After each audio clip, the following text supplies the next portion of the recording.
come to it, we wanted people to walk in and kind of feel this like little bit of a, not just a time warp, but like a societal warp.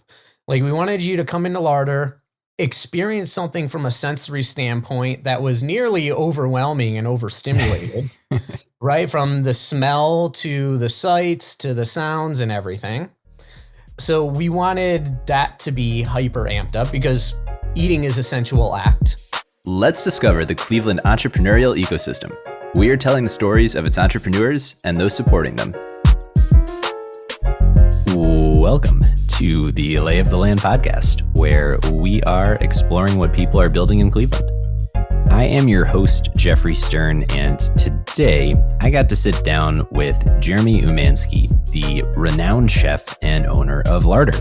Larder Delicatessen and Bakery, as it is known in full, is an absolute staple and favorite of many here in Cleveland, housed in the historic Ohio City Firehouse, where the from-scratch Eastern European deli embodies Jeremy's philosophy, with a focus on the use and promotion of sourcing and foraging local and wild food, cooking as seasonally as possible with minimal to no ecological impact on the environment, all without sacrificing on the intensity and the deliciousness of flavors and the overall experience. Larder was nominated by the James Beard Foundation as the best new restaurant in America in 2019, and Jeremy was further recognized as the best chef in the Great Lakes in 2020 and in 2023 with his wife and co-owner, Allie. Jeremy has a fascinating mind, and it was a genuine pleasure to hear his thoughts on things far beyond the realm of Larder. Although we do talk a lot about Larder too, and his interests in mushrooms and foraging, Koji, fermentation, culinary technology, sustainability, Cleveland's food scene, fulfillment overall, his motivations, and much more. This perhaps was of the most wide-ranging and varied conversations we've had on the show so far. And as a big fan of Larder myself, I had a lot of fun learning a lot more about Jeremy and his story. So I hope you all enjoy my conversation with Jeremy Umansky.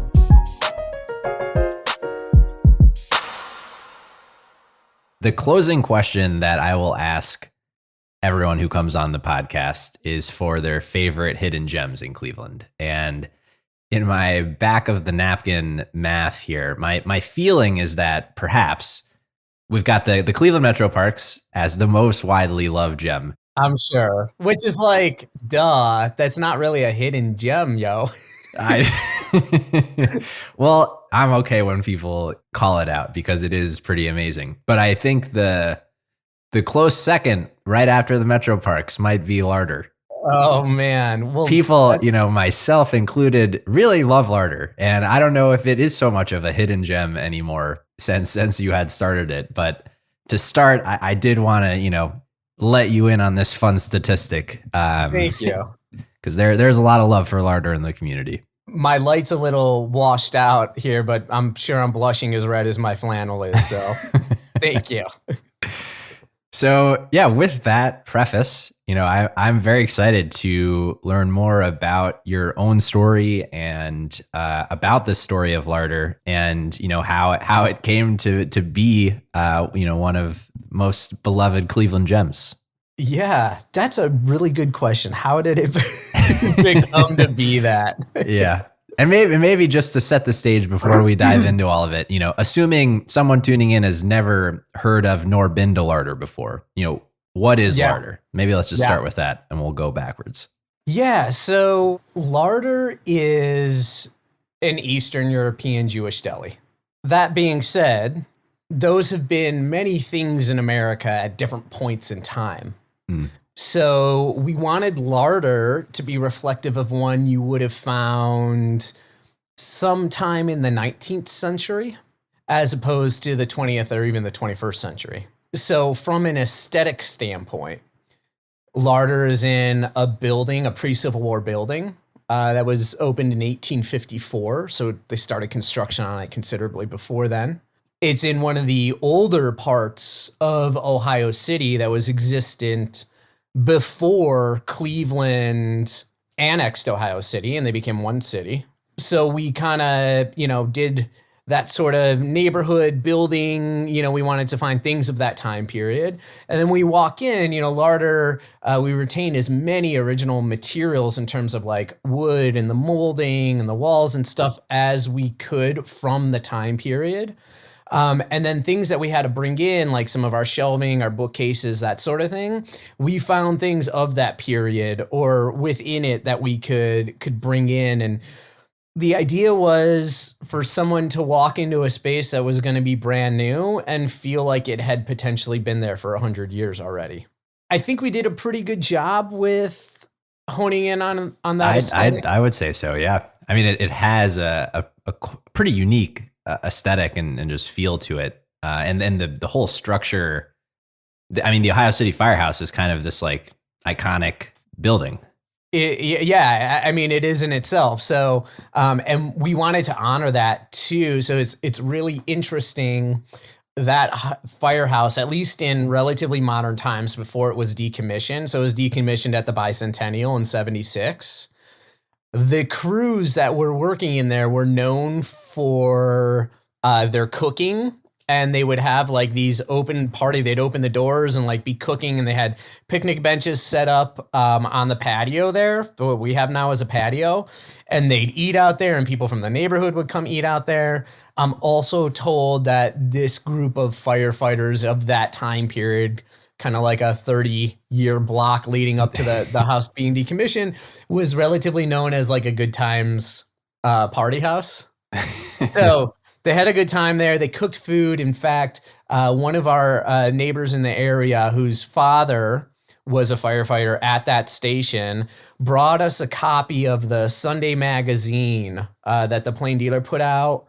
A photocopy of the cover from, I think, a year or so before the firehouse was decommissioned. This might have been from like 1974, midway through the year or so. Yeah. They were on the front page of the Sunday magazine because they had just won like the National Firefighters Cook-Off for like the second or third year in a row with like their chili or something. I forget what the food item was, but they won the National Firefighters whatever. So a lot of intentionality went into finding Larder, finding things from the period, and then also like cultivating this continued spirit of that neighborhood and what it was and what it's becoming. We just wanted to have all of that in one place. Yeah. And there's many places in Cleveland that have like those types of feels. They've been around for a long time. So when we wanted this concept to be part of a revitalization of existing infrastructure. Like, where would we put that? What type of building would it be in? What type of neighborhood and all that stuff? And we were fortunate enough to find Graham Vesey and Marika Shore Clark, like the couple that own the Ohio City Firehouse, and everything just worked. Yeah. We actually had Graham and Fisk on a while back to hear the story of their wine in a can and their home in the firehouse. But maybe as a way to hear the story of Larder, how is it that you guys came to connect? Did you have like maybe just let's go backwards a little bit. How does Larder come to be? Going back to the original question. So yeah, kind of looping back in, my maternal grandmother was a kosher caterer in Cleveland at one of the synagogues on the east side. So that's kind of how I got into this realm of food, like specifically like Jewish deli, kind of falling in through that line of exposure. I started working for her 11, 12, 13, like it was before my bar mitzvah. I'm not exactly sure the age, but it's somewhere in there. I was definitely in the double digits. So yeah, that all imprinted on me very early. I left Cleveland for a while to go to culinary school and worked in New York City and all this, and met my lovely wife, who's a pastry chef, and my full partner at Larder and everything. Eventually we got to the point where we were going to go home, one of the two of us. And my wife was very adamant that we wouldn't go to her home, which is Norman, Oklahoma. And she fell in love with Cleveland and the community here and the people here and just everything about it. And she loves the Four Seasons. She didn't have that growing up. So, we ended up back here. And around this time, a lot of information in the Jewish food world is coming out about how the delicatessen is going extinct and the appetizing store is disappearing. And now these food traditions, even though they're beloved by everybody, people want to eat the food, but people don't want to carry the torch. And an original concept that my wife and I wanted to do when we relocated to Cleveland involved like kind of something similar to Larder, but not necessarily Jewish deli, more just broad delicatessen, European imports, that sort of thing, and baked goods. And we were thinking about doing it at the West Side Market. So, even before we just started saying, hey, we're going to do another Jewish deli or do a Jewish deli, we kind of had this idea that we were going to focus on like this kind of mass market European style quick cuisine, which is delicatessen fare, just done right, done in-house and not done with, bags of food that other people are producing and then you're putting on a slicer. So Larder kind of morphed out of that as our careers got to a position where we were ready to take on something of our own instead of working for other people.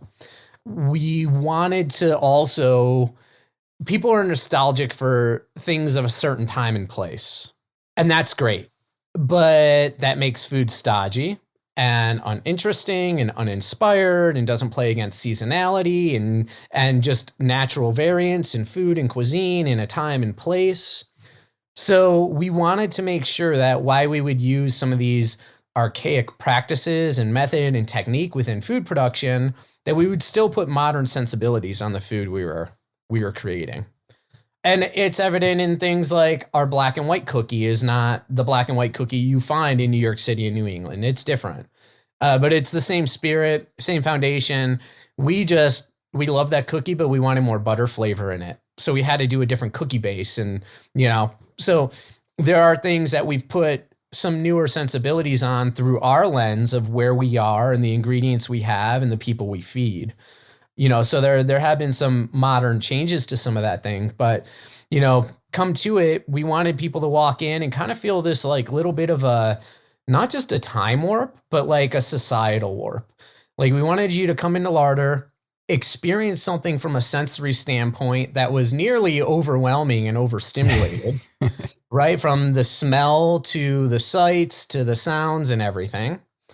So we wanted that to be hyper amped up because eating is a sensual act, right? It is very romantic. It is very sensual. Whether you eat for food or you eat hedonistically, it's still a sensual act for anybody. You can't eat without engaging your senses. That's what sensuality is. So, we really wanted to kind of fine tune like these foods, some of them are being forgotten and people are describing this type of food establishment at risk for going extinct. When we are going to, from a business standpoint, take a concept or mode of food or something that people don't know or is falling out of favor, that sort of thing, like realistically, how are we going to be profitable if we're opening something that's going extinct? So we had to make sure we put some of these modern sensibilities on the food, local sourcing, which is important to us, deciding too that like we were going to focus on in-house production. And if it wasn't something that we could make, we weren't necessarily going to offer it. With a few exceptions of, some really specialized local producers that do a great job. We decided we would, when it came to seafood, we live on the greatest freshwater resource in the world. And outside of a report that came out last week about, these supposed PCBs and the concentrations of these forever chemicals, the PCBs and other things in our freshwater is way more dire than we thought it was. Outside of that, establishing a terroir for the products on our doorstep, what is here, using what's here, instead of using fossil fuels and all sorts of other inputs to like fly things from the coast and this and that. We're like, no, there's people, there's an industry here. We can support it. And by our support, we can make it better.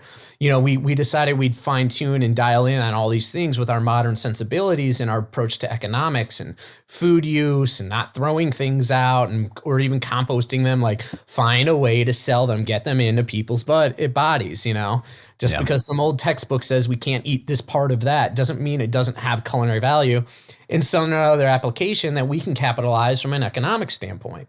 And when we do that through our mode of cuisine, we do that with uniqueness, rarity, but also like, this is simple. We made it. We made this from ingredients that are here, that are local, with the technologies that we have here, which are very similar to what you have in your kitchen. Yeah. So this is kind of all of the things that went into what Larder is and why it is. Amazing. So many fascinating topics here. I'll ask you about a few of them. Sure. You mentioned, the carrying of the torch. Like, you could have just not had that desire. Like, where did that impetus come from to be like, I will champion what is a becoming extinct concept?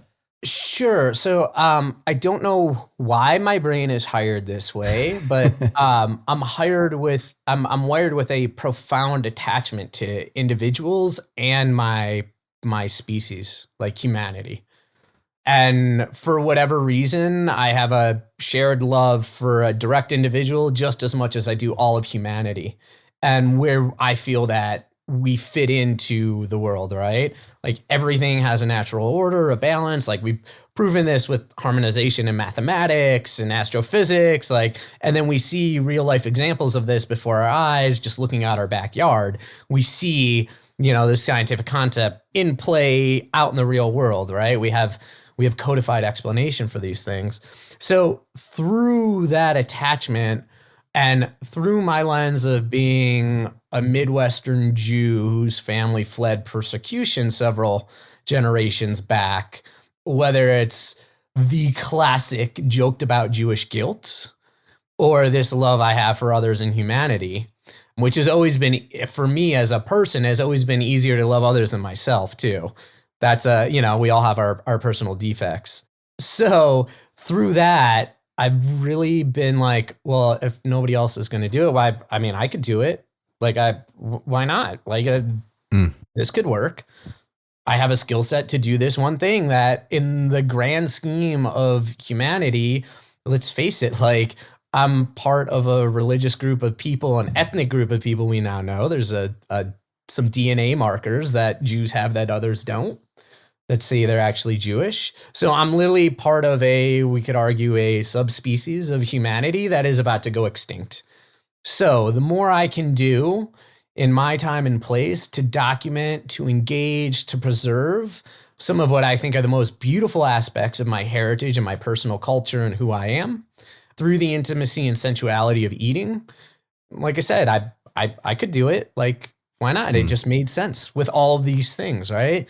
With my individual burden I put on myself against a society, with my ingrained Jewish guilt, and then with my passion, my obsession, and my skill set. This is what made sense. Was the medium of expression always culinary arts? Did that develop from your time with your grandmother, or were you always just really passionate about food? Looking back, it's always been food. And as a kid, it was very extreme. I remember, I remember I was working for my grandmother at this time, but I was not in high school yet. I don't even know if I was in junior high. I might have been in 5th or 6th grade. I heard that people eat insects, so I saved my allowance and went to the pet store and bought a bunch of crickets and mealworms, and was toasting them in the oven with spices from my mom's cabinet, and eating them and feeding them to other people. I think I read in an encyclopedia that people ate insects, and I was like, oh, this is cool. Give that a shot. I'll eat a bug. Yeah. Yeah. So, even as a kid, I was doing that sort of thing. I think I did a lot of drugs as a kid, and I had this fascination with glass and glass pipes for marijuana use and that sort of thing. But it parlayed into other types of glass, and I became really fascinated with mason jars. And I would, of course, store my drugs in them. But I don't know, 16, 17, one year I baked cakes in mason jars. I canned them too after they were baked. I soaked them in syrups and then canned them, and gave family a trio of each one, for holiday gifts. I think I made 40 sets that year. And I was like, oh, this is great. I don't have to buy people things. You can create them. I just give them food and love. That's really all people want. Yeah. So, my grandmother was I guess a professional cook, even though she didn't cook so much as she directed the show. My mom is a great cook. My dad would put together a great salad night. He makes good tuna salad and egg salad, and he's a salad bar, right? So he loves like dicing the peppers and opening a can of garbanzo beans and some olives, and sets up a whole salad bar, and everybody can make their own salad. Nice. So it's a little bit in the family too. Things get imprinted on you in an early age. And it's really fascinating too that we're in a time and place in the 21st century where I can take a feeling, an idea, an emotion and turn it into an economic driver. It's amazing. And I'm personally very grateful that you've discovered this path because again, Larder is amazing. Well, thank you. But I'm just talking humanity in general, that we're at the point in time where creativity can be an economic driver. It doesn't have to be based on the needs of society, like clean water, housing, industry, revolving around those. Creativity is its own industry. And we live in a period in time. Arguably, this has been going on for several hundred years, but humanity up until this point, civilization up until this point, couldn't enjoy that. So we're ridiculously fortunate.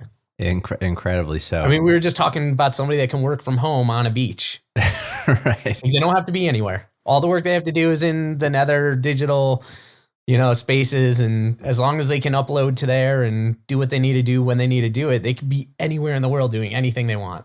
It's a pretty wild time to be alive. It's amazing. Everybody should be really grateful. Let's treat the planet and each other better so we can keep doing this sort of thing, right? Don't we all want to get to a point where we can just be wherever, doing whatever, and still generating income to support our families? Like, let's do it. We got to do it together if we all want to do it, though. Everybody's got to do it. Yeah. So let's talk a little bit more about creativity because, one of the things you mentioned was how you try to balance paying homage to tradition and the traditional ways of doing things and respect for that. But you're also innovating and you're mixing in all these other influences and perhaps that's the creative part. How do you think about that? Innovation is something that for me and how we work is very logical, because every time creativity is about creating delight and also solving problems, right? A lot of times they overlap. So for me, it's a very logical step, because every time we solve a problem culinarily, right? What's the best cook on this, or combination of flavors, or this sort of thing? Like, we nail in like one key variable, but then there's all these others that are in flux. So when we solve one problem, we inherently create all these others that we need to answer the questions for. So the creativity, the finding new ways to do things and answer and solve, and well, that's just a consequence of being in a time and age where these tools and resources are available.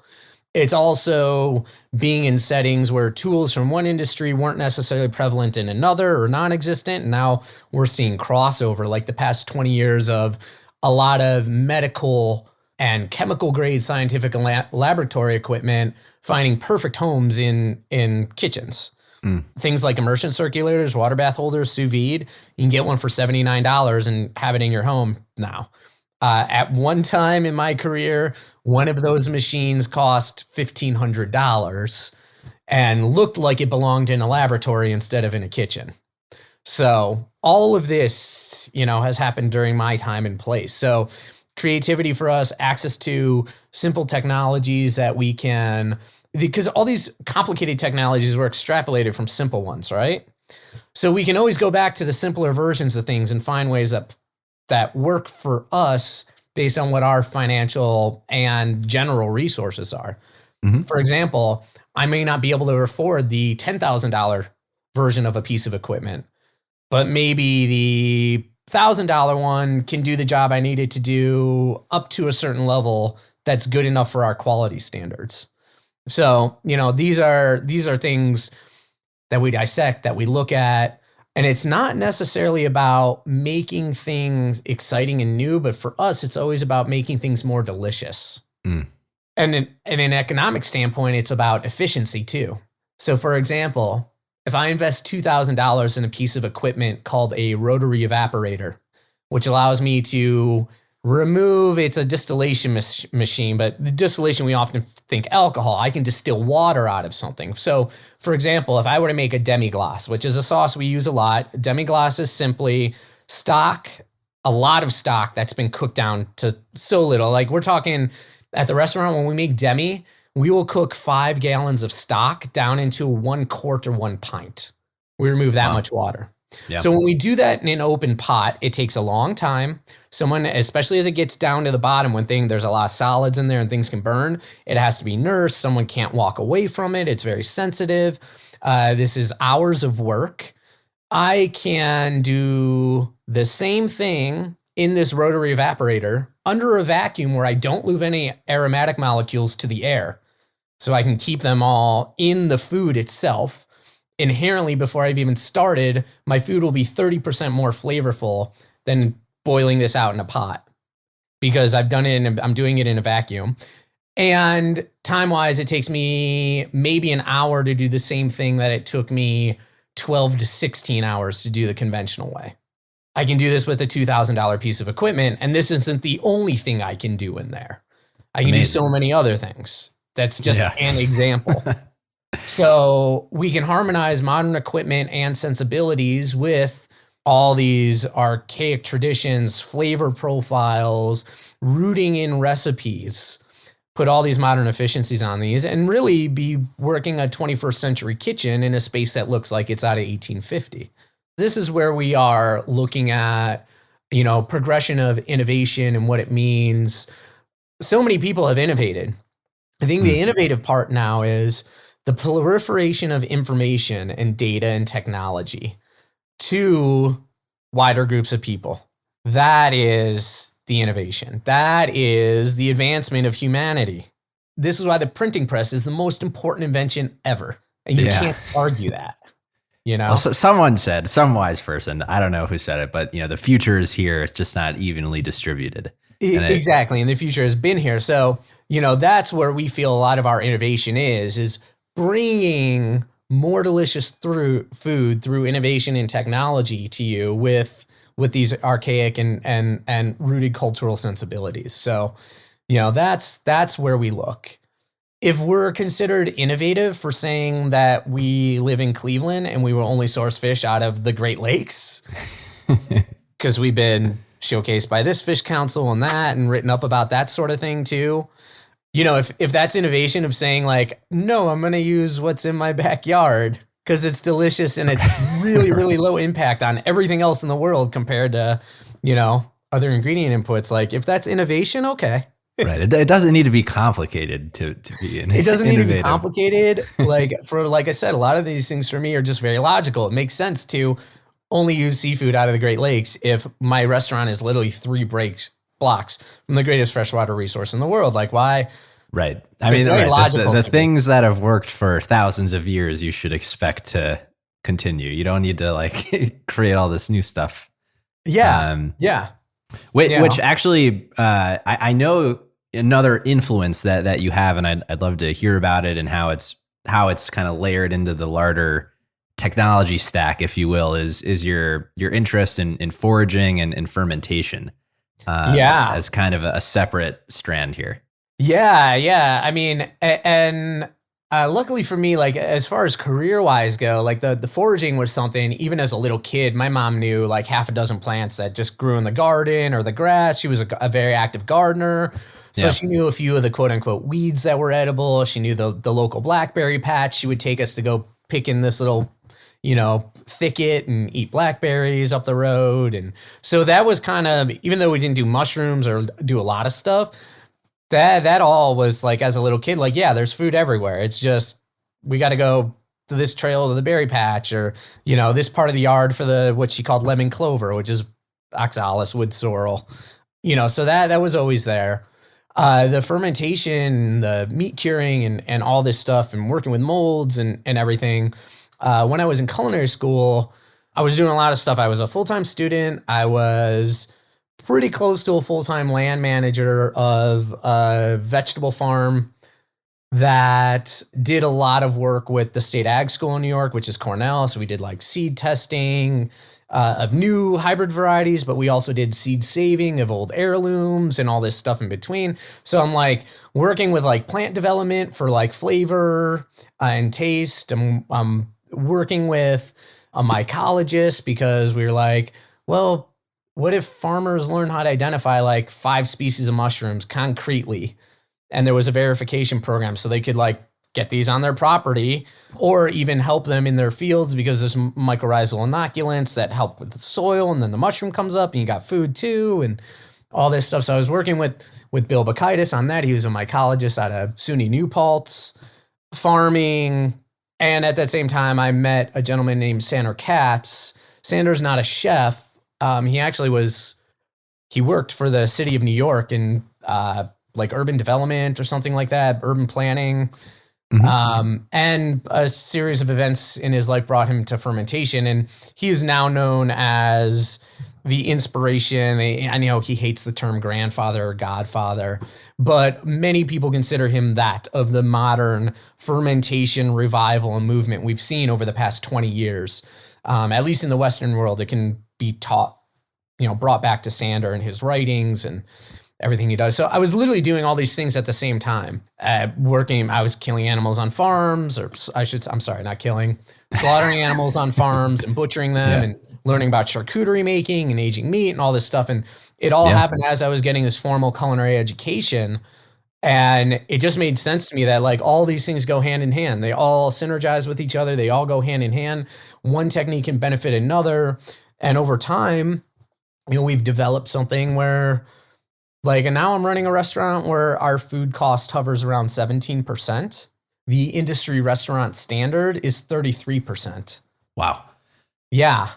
Now my labor's through the roof because we do all these things to work with ingredients, but just through synergy of technique and byproduct or leftover amounts of something from one recipe or yield can feed into something else and transform with time and some microbial activity and a little bit of salt.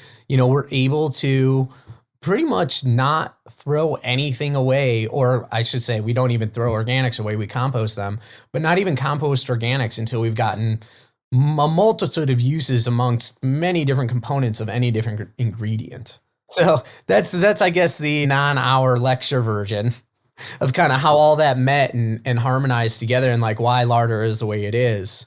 That was all imprinted on me very early in my formal career as a chef. And it all just connected so many dots all at once. I mean, literally, it sits at the intersection of all your experiences and interests, and it's the manifestation of it in some ways. Yeah, and from a historical context too, and places where these types of food production are still just very widely and overtly produced, as opposed to being like specialty products like they are in some parts of the U.S., these are all like normalized, widely accepted, widely distributed foodways. So it shouldn't, we're not doing anything new per se. We're just doing things a little differently, as we should be. Right. What does the commitment to using local Cleveland produce actually look like? How do you go about sourcing and thinking about, the kind of ingredients that you have available and that you want to use? Yeah, so we have 2 tiers of sourcing based on seasonal availability. We have our first tier of sourcing, which is direct with the producer, in season, Odyssey, whatever it is. And we've worked with farmers and different organizations to do different things. So like, for example, Ohio City Farm, we bought out, 200 roughly pounds of carrots from them. They agreed if we bought it out at a certain price point that through the winter, they could store it in their cooler on the farm. And once a week, when I need 30 pounds, I can just text them and somebody comes up. So, and we've done that with many different farm partners for many different ingredients. Yellow House Cheese, which is in Medina County. We bought out the remainder of their turkey flock after Thanksgiving. So we have, 50 locally raised turkeys that are nice and big. They're all like 30-pound humongous birds. And once again, they have them on their farm. They have cold storage. So, it's not peak freshness, right? But these animals were raised by those people, went to the processor froze them on site, and they've been they've been preserved in that state, since they were slaughtered. So, this idyllic of like, well, let's kill the animal and then serve it right away. It doesn't work that way, for many, many reasons, because essentially too, and as far as animal slaughter is concerned, fresh meat is not good tasting for various reasons because of different enzymatic changes and fluid flush out of the body and all these things. There's flesh actually has to go through kind of like a little bit of a resting period before it's actually meat. Otherwise it tastes like flesh, and most of us do not like that taste. It's raw. It's very irony. People now kind of describe that as like really gamey. Sometimes there can be musky or musty scents on there from different glands in flesh that have different aromas. And, when the animal's alive, it uses them. It produces BO and different scents.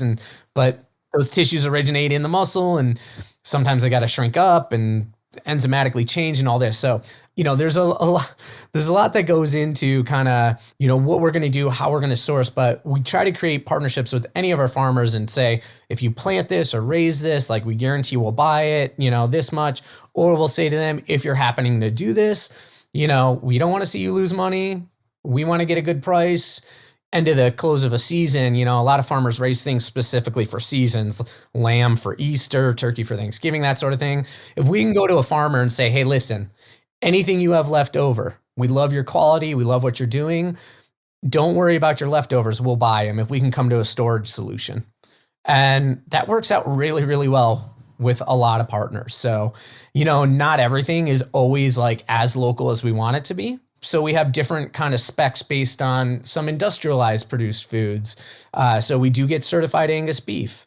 We try to get the Ohio spec as first and foremost. It isn't always available. So sometimes we get from the other pool, but we've identified a specific production method and quote unquote brand, of a way of producing and a quality standard that meets what we want. So that's what we can sub in, I can't get oil produced locally from my fryer. I have to buy it from somewhere.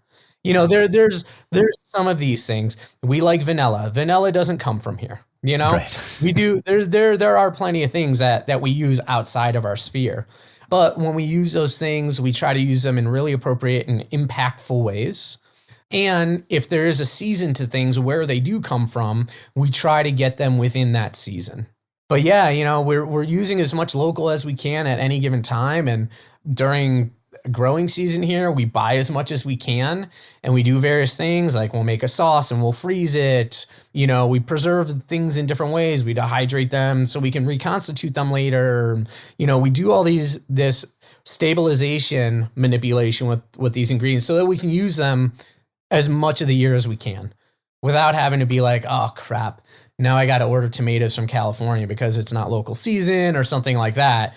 We simply say, well, when these ingredients aren't available here, we're not going to really use them. I'll have ketchup year round, and it's Heinz. We've tried to do the artsy fartsy fancy ketchups, and people don't like them for various reasons. Heinz is it. So we'll have that year round. But outside of that, any tomatoes on my menu right now are like green or pickled or something of that matter.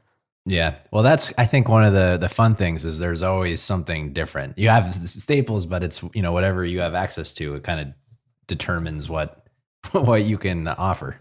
Well, and that's it. And that's where I think as society has progressed, this is where we've lost this is where us, as we're working to create a society where everybody does so good so we all can have these awesome things, right? We've got to put the fun and the hedonistic pleasure back into food. And stop commoditizing it and trading it as a future.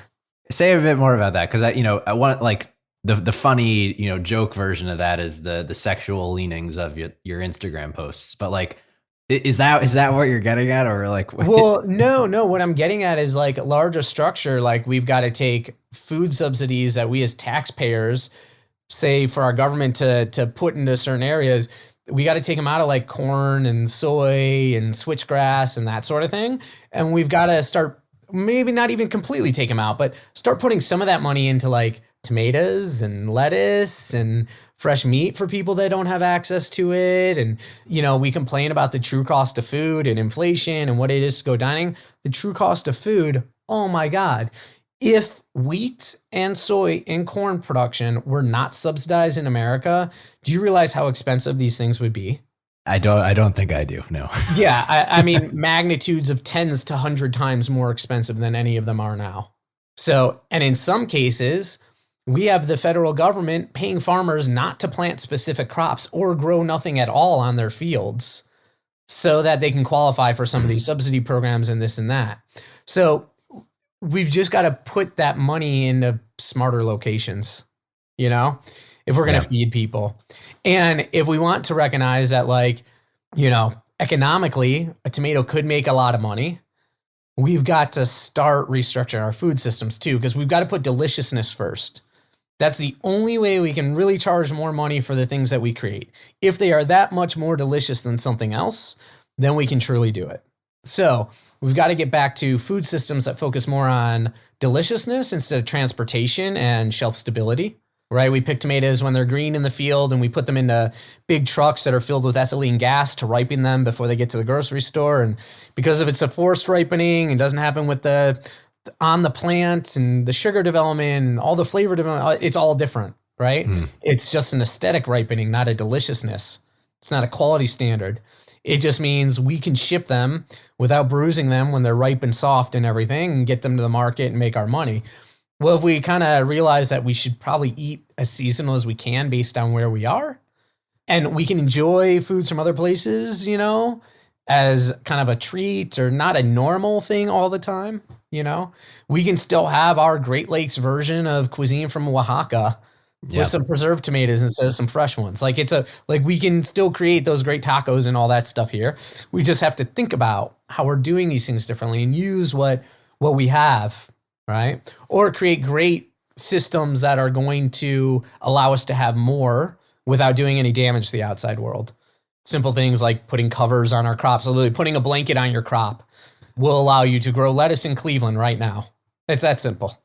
And maybe a little space heater if your garden's big enough, So very simple, straightforward technologies like we can do that. We've just got to start reevaluating all this stuff from the top down. And these are big conversations and they're going to take a lot of combating different special interests for various reasons. And what you have to understand is access to good, clean, fair food is an inalienable right for any individual. So when we force certain communities to live in certain neighborhoods for certain reasons, and those areas become places where people are afraid to do business, don't want to do business, or don't think to do business, and the people living there are being forced to live there have to suffer and don't have access to fresh food and medical services and things that everybody in the suburbs and this and that gets, like, we've got some big problems we've got to look at. It can all be done through a lens of food. Right. So just to peel it back a bit and think like more holistically, because like these are big problems, These are big problems. Larder. But the point I'm trying to make is, if Larder, as a small business in Cleveland, Ohio, that does less than $1 million in sales, employs 6-7 people, if we can do this, everybody else can do this on varying levels of scale. Nobody has to do it 100%. Okay, right. And this is the carrying of the torch. If Heinz, and they do to some extent, solely said, we will only buy tomatoes grown within 50 miles of any of our ketchup producing factories, or 100 miles, that's a huge win, right? If Stouffer's in Solon, Ohio, a suburb of Cleveland, Nestle's there and they're looking at all this stuff now. If they can redesign how they produce food on industrial scales, to refocus on being able to pull food from many different places as opposed to centralizing everything, because now we're noticing with scale, there's contamination on the line and there's a foodborne illness. The whole line's got to be, if we can have distribution broken up now, right? We thought like centralized all in one location was great, but then when things go bad, they go really bad. So if we can kind of separate, right? We've learned this post 9/11 with just everything from terrorism to food security, like it's all. So if we can kind of start to decentralize and have these smaller hubs that are sourcing from these different communities and keeping money there, and there's ways we can all start to synergize and harmonize. There's room for Nestle's and McDonald's with, Kevin and Kristen Hensley from Yellow House Cheese and the Rittman boys at Rittman Orchards. There's room for everybody at the table to work together. So we've got to just start. doing it. Yeah. And even Nestle makes this one little change on one ingredient and says we're going to source it only within 100 miles of each food production facility. We have 20 of these food production facilities across the country. Each out of those 20, 17 can handle this specific food. All right. That's a lot of local tomatoes we're feeding to a lot of people. Absolutely. And that's a good thing. And it's keeping those agricultural dollars where they need to be in agricultural zones. Any of our packaging that goes out the door to customers is biodegradable or compostable. Our benefits package we do offer for our employees, our work-life balance, like all of these things. Like this is Larder showing, like, look what I can do. Just like Nestle is showing, look what we can do. Everybody's going to have a different thing, but we all have to do something. It's a bit inspiring to hear you talk about it. I'm curious, like, how, given Larder is just this one place, and I feel you're carrying the torch, right? As like a beacon of like, here's a place where we've figured out how to not sacrifice on deliciousness at the expense of, right, like having a good business that's sustainable. But like, what does success look like to you? Like, what in retrospect, what is the impact you're hoping to have? Yeah, so that's the as me, I think success is for any individual to determine for themselves, right? So like anybody going into business, you need to decide how much money you want to make, what's acceptable to you. Do you want to be a millionaire or do you want to be comfortable? Do you want to have something to pass on, or do you want to enjoy everything now? Like what goals do you have? And we all have these. Some people are like, no, I want to be a millionaire right now, and that's important to me, and I want a nice car and good looking shoes, and that's that. Other people are like, I don't care how I look right now. I want my kids to have whatever they want and need. We all have these different reasons we come at different things from. So we designed Larder to be a small business, and a one-off small business at that, So that Larder is, we just closed on the first portion of our lease and we just re-signed for another 5 years. Like that's success. So right there, like Larder is successful. Yeah. Well, mazel tov. That's exciting. Well, thank you. Thank you. We kept it open, and my wife and I lived the life that we almost want. None of us are truly there, but this is the goal, right? So that I think is Larder's success. But I think a real measure is going to be, who knows, when I'm dead, when I'm, whatever, I've put some literature out there that people can reflect on, and, 25, 30 years from now, and who knows, people might say certain things are ahead of their time, or that I was part of a failed experiment, that in short run bursts looked great, but in long run didn't have the type of viability that it needed to, so I don't know, how that's going to plan out, but for the time being, things are working. Things are working. Yeah. Are you optimistic at that, like at scale, things could change in the right direction? Yes, I'm very optimistic. I'm ridiculously optimistic. I mean, even with like any given day, roughly how many dozen life forms are going extinct on any given day right now? We're in a hypersped mass extinction. We're pretty conclusive it's because of things we've done, even those idiots out there that want to argue otherwise. In our society too, everything has to revolve on our own money. So if we can incentivize things, if we can make the better for us technology harmonizing with nature and the world less expensive, both for entry and ease of use, then we don't have problems. So let's innovate, let's develop, let's get it done, and just start dropping off everything. We know what to do, and we have a lot of ability to do it. It's just got to be done. Everybody's got to do their part. That's it. And some people only care about themselves, and that's totally cool. Then the rest of us have to set a standard and make sure that individual has to abide by our standards. Clean energy, sustainable agriculture, whatever it is, universal healthcare, who cares? Pick an issue. But we just got to start doing this. And I don't want to hear things like, why Cleveland, or what, things like this happen in Silicon Valley, or this or that, or, it's like, no, like, yeah, what do you mean, why Cleveland? Why not? Why not here? Why not do these things here? Why not be a model for other places? Cities similar to us, other places around the world. Why not? Let's just do it all. Yeah, that's a good mentality. I like that. Yeah. So I'm optimistic things will happen. As humans, we have a limited lifespan. So a long time to us is not a long time in the sense of Yes. None of us make it out the alive. cosmos, right? So I always have to think about this because I'm like, this is going to take like the next 20 years for this and that. And we've got the nonprofit project we're working on. We're not going to see results for 20 years from a certain thing. But we got to start it now if we want to see it to come to fruition and, work. And it seems like a long period of time, but it's not a long period of time. So I think we just have to constantly like just step back from the progression of time through our eyes and look at it more on a cosmic scale. Because then this whole question, where do we fit in the world, the universe? We're exploring James Webb Space Telescope, looking as far back in time as possible. And where are we in all this, and what happens? And we really just start doing stuff right now. Just work on it. Just get it done. Let's change things. Let's make a difference. Let's clean things up. You may not get to enjoy it, but many people after you are going to. Yeah. It's a humbling perspective. Yeah. As opposed to like destroying everything now and not leaving anything. Like I, for one, would like to see humanity grow and prosper to a level where every single human across the planet, their needs and even some of their wants are met at a basic level. Think of any advanced civilization we would come across, as we're gazing out into the stars and exploring the cosmos and this sort of thing. Like your envisionment of how advanced they are is like, right out of sci-fi movies, and they got fancy ships and artificial gravity and food and breathing, and they can fly. Like we can have this shit.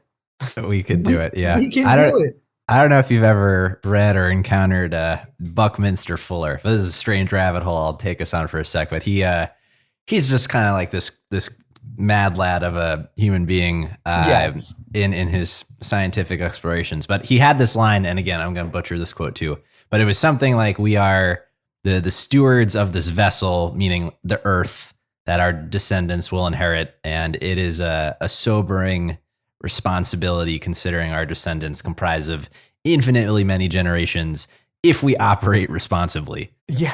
But only if we operate responsibly. Yeah. Yeah. It's like I got an oil change this morning. I'm talking to the mechanic, and he said something about, the futuristicness of some of the new cars. And like, even for them, none of the pop-up screen technologies, the car makers aren't designing them intuitively for people that really control the car and the mechanics to work on them and stuff. And I was like, yeah, and Back to the Future 2 said we'd have flying cars by now. Like, where are they? Well, we do know, like, there are some small car-esque vehicles now you can buy and fly around. They do exist. And we can get to that future of those flying cars, but we gotta buckle down. We gotta get together. Buckle down. We gotta make sure that every person's basic needs are met, so that we can all not worry about this shit and be really productive. And everybody start working on the flying cars. Everybody start being able to, create and innovate in anything they want, because they're being housed, fed, and cared for. This is what we need to. We got to lift up the base level of acceptability in society is what we have to do. I love it. Yeah. And we can do it through conviviality, food, and just having a good time together. Yes. I don't know. I like these detours, but I'll bring it back to Larder for a sec. Yeah. And I don't know, like we were talking about at the beginning, it's not so much of a hidden gem anymore. And even, outside the kind of joking nature of that, you've garnered some real recognition in the industry and in the space. And I'm curious, what are the biggest, misconceptions maybe people have about, what it is that you're doing, and what has surprised you most about this journey so far in the creation and building of Larder? I happen to be born in a time and place where the food traditions that I think are most delicious have been largely like forgotten about in day-to-day use. Just how our society's evolved, right? We've evolved enough careers that people can focus on creative, scientific, and artistic and economic pursuits solely for enjoyment or to make money from. We no longer have to worry about like, do I have enough wood to start a fire to cook dinner tonight? And keep the house warm. or hunting an animal and making clothing from the skin. Like, we don't have those kinds of worries anymore, So we can focus in on these creative things. So I look back and I'm like, I'm just doing things that other people have done. Yeah, because everybody forgot about all this stuff. They think it's new and exciting, unique and special. So every day I'm just like, you can do it too. Like, this is like the root of my ethos of cooking and, working with food and being able, because cooking is not just about cooking. There's so much tied to cooking for an individual. Okay. Economic responsibility, like having to budget and feed yourself, understanding basic biological principles. How is it? Do I know if this is cooked right? Bad? Does it smell off? Has it spoiled? Is this good for me to eat? Like those basic things, right? That we all take for granted, especially with refrigeration technology that wasn't even, I just read an article this morning that refrigeration technology in China wasn't widely available, did not hit 70% of households or above until 1981. Wow. Refrigeration's pretty new, So these basic things, you have your economic responsibilities, things like time management, basic use of biology and organic chemistry, like all these are all happening every time you cook. It's a interdisciplinary science and art and craft. So I like to sum it up with like, you can do it too. If I can do this, and keep in mind, I was born with a club foot. I didn't walk on fully on my own until, I was a few years old, had braces and stuff up my legs. Student with learning disabilities. So I had like tutors and had to go to special classes all through elementary school, middle school, and high school. Like, if I can do any of this stuff and people are like, there's this world-class whatever, like, you can do it too. So it kind of, I'm in recovery from drugs and alcohol. Like, I've got I was born a cripple with learning disabilities and I'm an alcoholic. Like, odds are against me. So if I can do this, you can do it too. Well, thank you for sharing that. It's very cool. And and Larder is amazing. So, well, thank you. I really think, some of the things that Larder is doing too. So we use, the core of our cooking is based on the use of naturally occurring enzymes. Enzymes are like these Pac-Man powerhouses that create all these actions and reactions in the world, okay, on chemical levels, very small levels.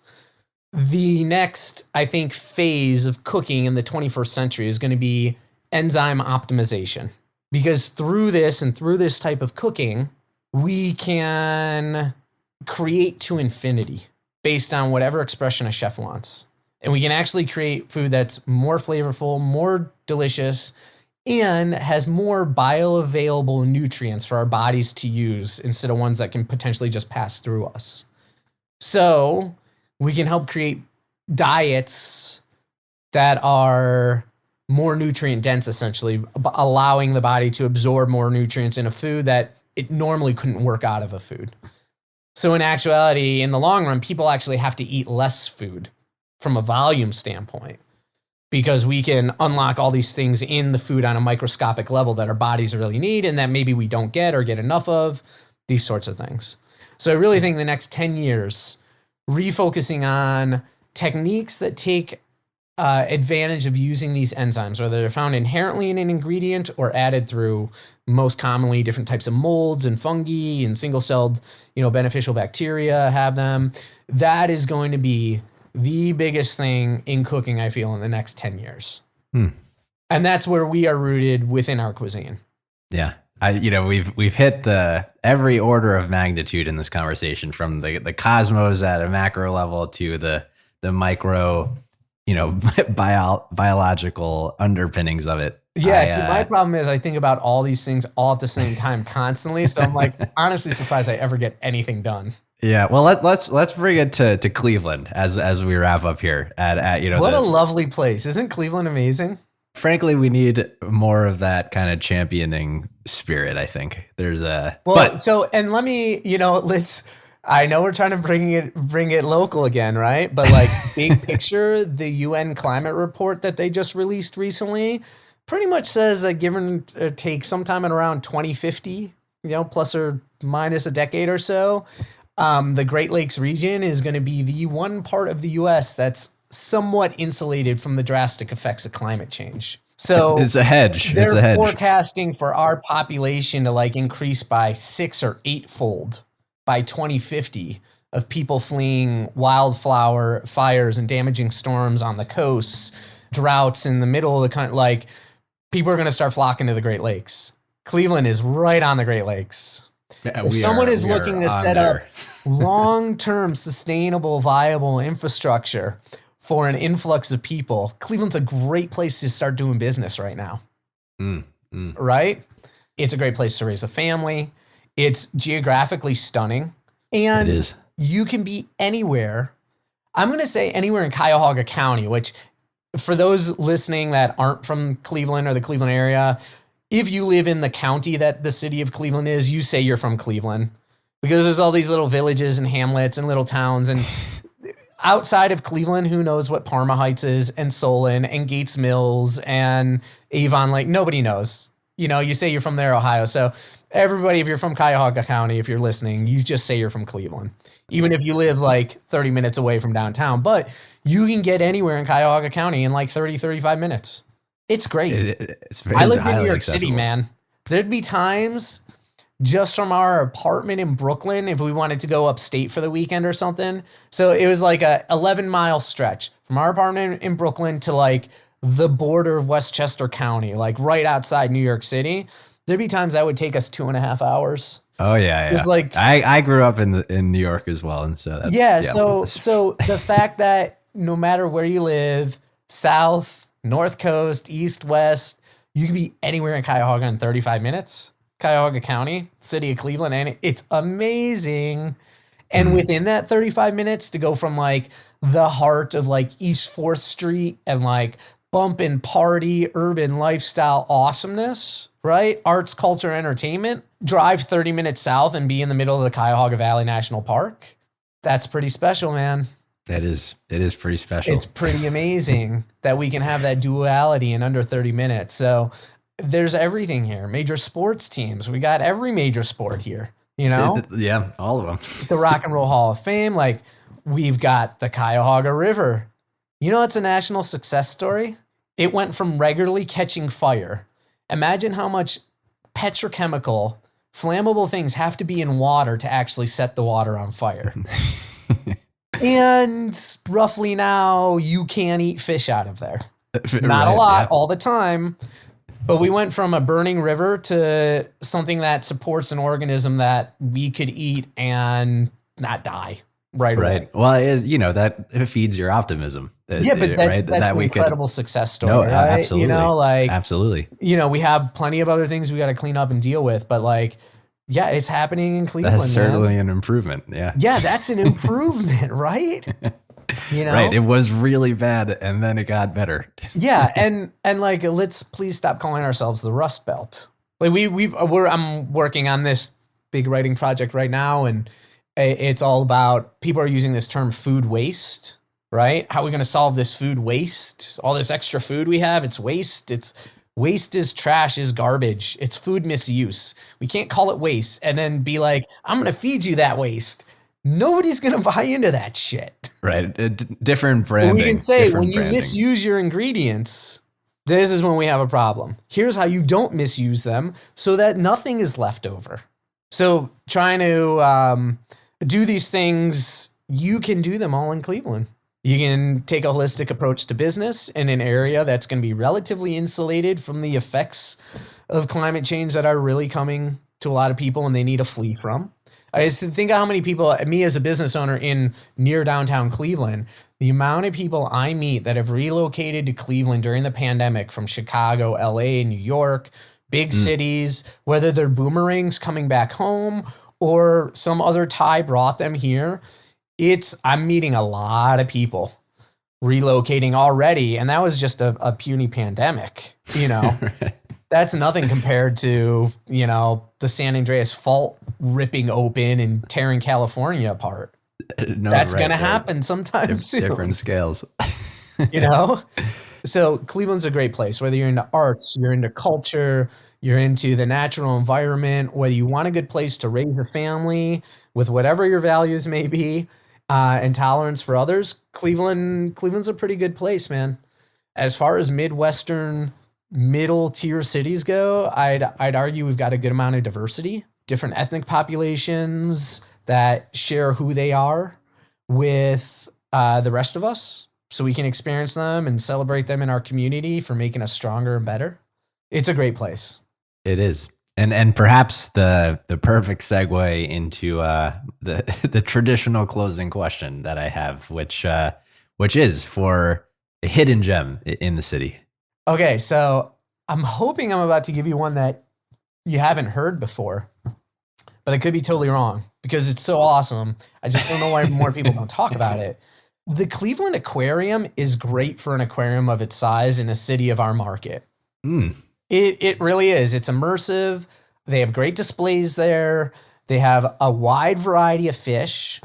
But I think one of the coolest things is, and I am not licensed, but I want to do this. If you are licensed as scuba, they have a big tank there with like a shipwreck, and that's where the sharks are and all the big aquatic stuff is. If you're licensed scuba, you can like rent out and go scuba-ing in there with like all their sharks and stuff. Oh, wow. So that's one of my Cleveland bucket list things, is to go scuba with sharks on the shores of the Cuyahoga River.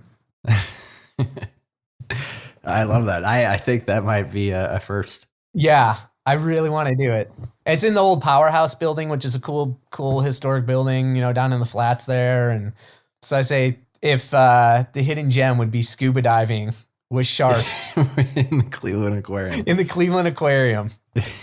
said no one ever. That's the first. That's my hidden gem. There's so much good food out there. I talk about food so much. So I didn't want to give you a restaurant or anything. Yeah, we could do a quick lightning round if you want, but I'm all about it. We can do that. I got a few more minutes. So just a quick lightning round here, and we'll do Cleveland food. Yeah. What is your personal favorite meals? Top 5. Recently, two that have stood out. Cordelia doing the chef's menu there, which is down on East 4th, and Andrew Watts and Chef Vinny Semino. Awesome. And then out in Mentor on the Lake, Ninja Sushi and Hibachi. Oh, yeah. I forget. I think it's like Tuesday, Wednesday night. They offer a chef's omakase, which is a tasting menu. And it can vary from $100 to $150 a head, depending on what's in season and what the chef's making. But you cannot find a dining experience like that any closer than Chicago or New York City. And definitely not for that price. It's incredible to think in Mentor on the Lake, there's this chef that's making some incredibly progressive, contemporary Japanese cuisine in like a little strip mall next to a Dairy Mart. It's incredible, yeah. Yeah, those are probably two of the biggest standouts as of late. But there's just so many great eats. There's so much. Yeah, like pizza. It's an unfair question. Yeah, like pizza, like what style? There's Sense Pizza. There's Il Rione. I just ate Chef Ben Biebenroth. There's Open Booms Pizza in Lakewood. That's stunning. On the east side here, we've got Vero. We have Scorpacciata. We have Michael's Genuine. They're all doing flour. Oh my God. On the far east side, some of the best. Like, so many people are doing so many great things. But I'd say if I could just, instead of a top 5, top 2, that Cordelia and Ninja Sushi and Mentor on the Lake. And then maybe one more, which is, what are you most excited about from the Cleveland food scene going forward? Overall, what I'm generally most excited about is that you can go almost anywhere in America and find a world-class meal. And that has nothing to do with fine dining, has nothing to do with like, with cuisine and all that stuff. Like, it could be the best chicken sandwich you've ever had. It could be the French fries, or it could be just the most stunning, steak au poivre, or, roast duck, or whatever it is. But you can literally be almost anywhere in America and have that experience.